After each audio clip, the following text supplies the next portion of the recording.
नमस्कार, सत श्री अकाल, आदाब। मेरा नाम मनदीप पूनिया है और अभी हम बागपत में हैं। बागपत में हमारे साथ आरएलडी और बीजेपी के कैंडिडेट डॉक्टर राजकुमार सांगवान जी हैं। डॉक्टर राजकुमार सांगवान को हम ये कह सकते हैं कि 80 के दशक के छात्र नेता, पश्चिमी यूपी में काफी पॉपुलर रहे।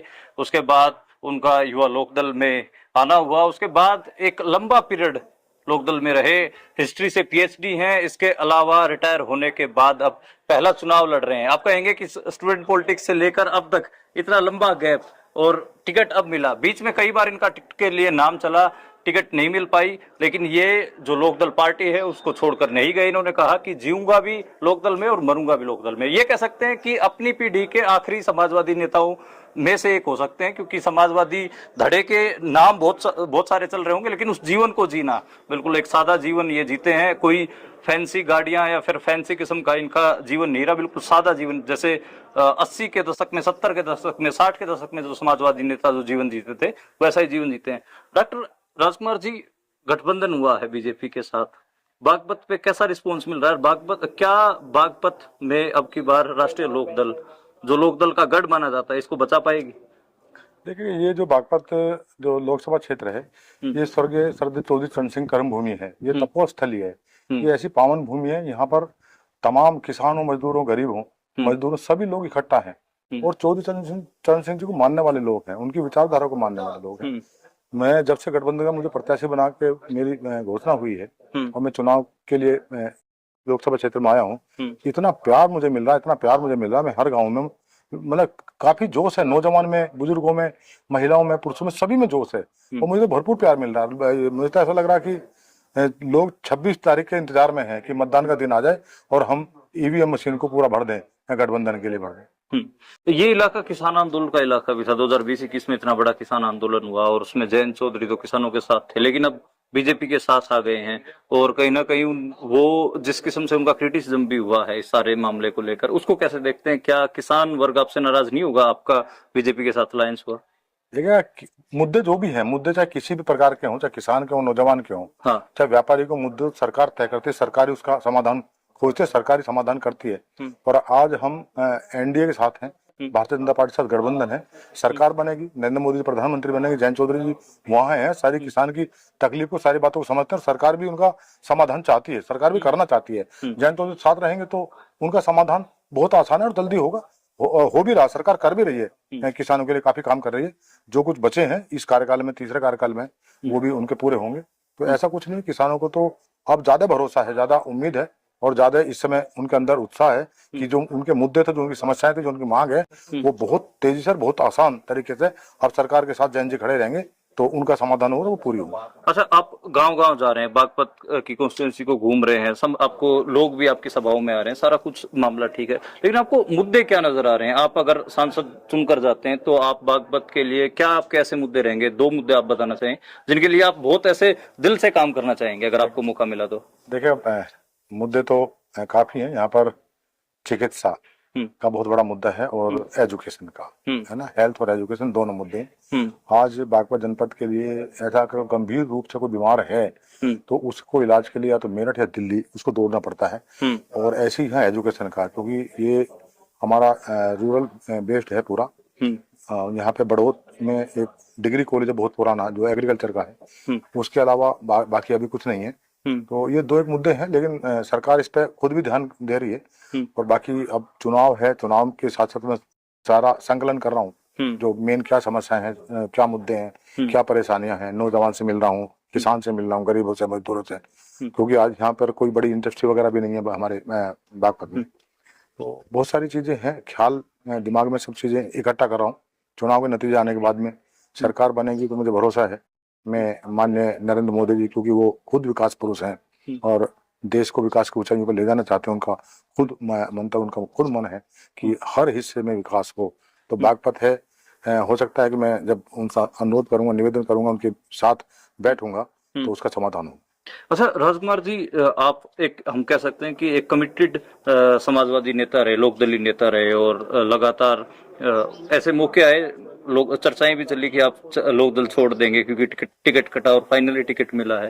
लेकिन इसमें एक जो राजनीतिक नुक्ता अटकता है, मैं दिल्ली से चल रहा था तो मुझे एक समाजवादी छात्र नेता मिले, तो उन्होंने कहा राजकुमार जी के पास जा रहे हो तो उनसे ये सवाल जरूर पूछना कि अब आप एक सांप्रदायिक दल के साथ आपका गठबंधन है जो हिंदुत्व की राजनीति करता है, तो ऐसे में एक समाजवादी जो कि सेकुलर राजनीति को आगे बढ़ाते थे, धर्मनिरपेक्षता की राजनीति को आगे बढ़ाते, ऐसे सहज नहीं होंगे इनके साथ?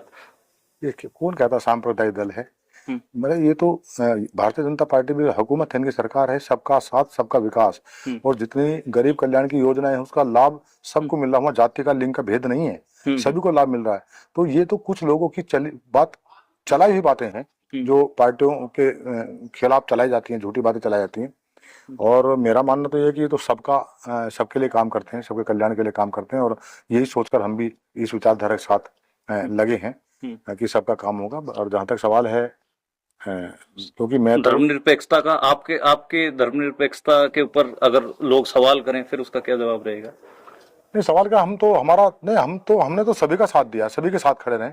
हमारे यहाँ हमने कभी जाति धर्म मजहब की बात हमने की नहीं है। हमने तो चौधरी चरण सिंह सीखा है। चौधरी चरण सिंह जी थे यहाँ के नेता, देश के प्रधानमंत्री कुर्सी तक पहुंचे हैं। हम तो उनके शिष्य हैं, उनके व्यक्तित्व को पढ़ा, उनकी विचारधारा को पढ़ा है, उनकी नीतियों को हमने अपनाया है।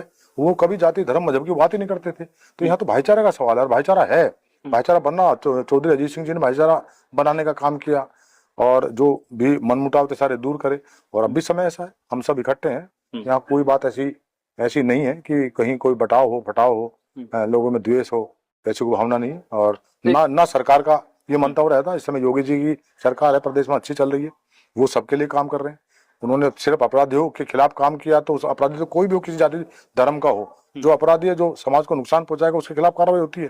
तो उसको कभी भी धर्म से जाति से जोड़ा नहीं जा सकता। अपराधी अपराधी है। अच्छा राजकुमार जी, एक सवाल बहुत उठ रहा है, मीडिया भी यहाँ का खासी उठा रही है कि जो 2 सीटें मिली हैं लोकदल की, वहां पर लोकदल ही सक्रिय दिख रही है, बीजेपी के लोग इतने सक्रिय नहीं दिख रहे। आपकी सभाओं में भी जो हेडपंप है वो ज्यादा दिखते हैं, बीजेपी के झंडे नहीं दिखते, बीजेपी का कार्डर नहीं दिखता। कितनी सच्चाई इस बात में? और ये जयंत चौधरी का नाम लेकर भी ये चलाया जा रहा है कि वो बीजेपी के नेताओं के सभाओं में नहीं जा रहे हैं, और मुजफ्फरनगर सीट का भी जिक्र है, वो कह रहे हैं कि वहां पर मामला फंसा हुआ है। और वेस्ट यूपी में राजपूत समाज भी नाराजगी का एक पूरा दिखाया जा रहा है कि बीजेपी से राजपूत समाज नाराज है। ये इतनी सारे जो एक कॉम्प्लेक्सिटीज हैं आपके चुनाव के सामने आके खड़ी हो गई हैं, इनको आप कैसे देखते हैं? राजपूत समाज की नाराजगी और दूसरा बीजेपी का आरएलडी के साथ ढंग से ना चलना, ये दुष्प्रचार है। अच्छा। विरोधियों का जो बौखलाए हुए हैं, जिनका अस्तित्व समाप्त होने की कगार पर है, ये उनकी बौखलाहट का नतीजा है। वो दुष्प्रचार कर रहे हैं, ऐसा कुछ नहीं है। भारतीय जनता पार्टी के तमाम संगठन के नेता हो, पदाधिकारी हो, सब।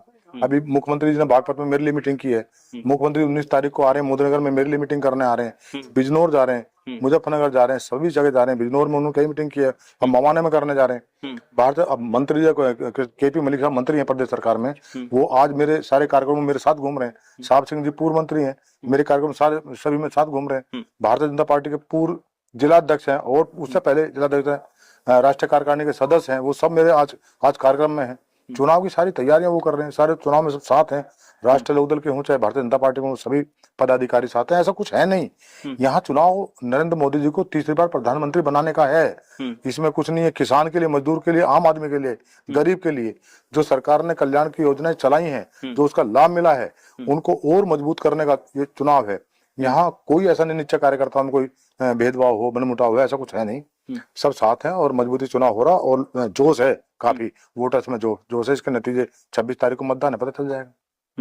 शुक्रिया राजकुमार जी। और राजकुमार सांगवान को हम ये कह सकते हैं कि एक किसी भी दल में ऐसे लोग बहुत कम होते हैं जो लगातार कमिटमेंट के साथ काम करते रहते हैं, और ऐसा नहीं है कि जब टिकट ना मिले तो पार्टी छोड़कर भाग जाएं या इधर उधर एक हिसाब से पलटते फिरें, बल्कि एक ही जगह पे टिक कर अपनी राजनीति करते हैं। और छात्र जीवन से शुरू हुए थे, और अब हम कह सकते हैं कि एक आधी उम्र पार करने के बाद अब इनको टिकट मिला, और अब ये चुनाव लड़ रहे हैं। जो वोट है वो 26 अप्रैल को यहाँ पर पड़ेगा बागपत में, और देखना होगा कि इसका जो रिजल्ट है बागपत सीट का वो क्या आएगा। देखने के लिए शुक्रिया।